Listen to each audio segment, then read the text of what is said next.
денсаулық көрсеткіштері нормаңызды білесіз бе? Бұны әрбір адам өзінің нормасын білу керек. Артериалды давление 120/80 болу керек. 10 плюс-минус ауытқу бұл қалыпты болып саналады. Пульс 70-90 соққы в минуту. Дене температурасы 36,6 норма. Қалыпты тыныс алу 12-16 минуту.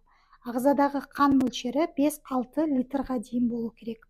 Гемоглобин ер кісілерде 130-170 грамм на литр, әйел кісілерде 120-160 грамм на литр.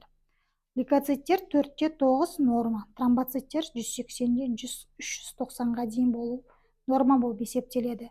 Эозинофилдер 0,5-5%-ға дейін. Соя әйелдерде 3-15 мм сағатына, ер адамдарда 2-10 мм сағатына дейін. Эритроциттер әйел адамдарда 4-3-4-9-ға дейін норма болып есептеледі.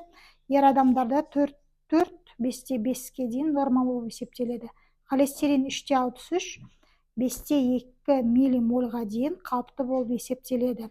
Қандағы қалыпты қант мөлшері 3-9, 5-5 миллимольға дейін қалыпты болып есептеледі.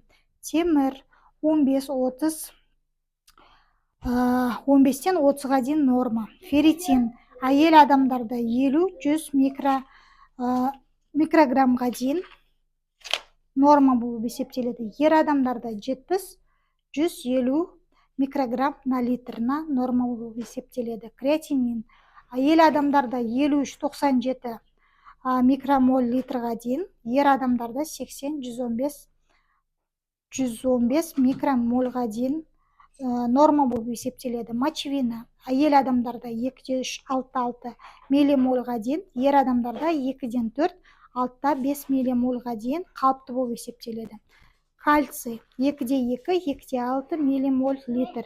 Витамин D3 60-100 нанограмм миллиметр норма болып есептеледі.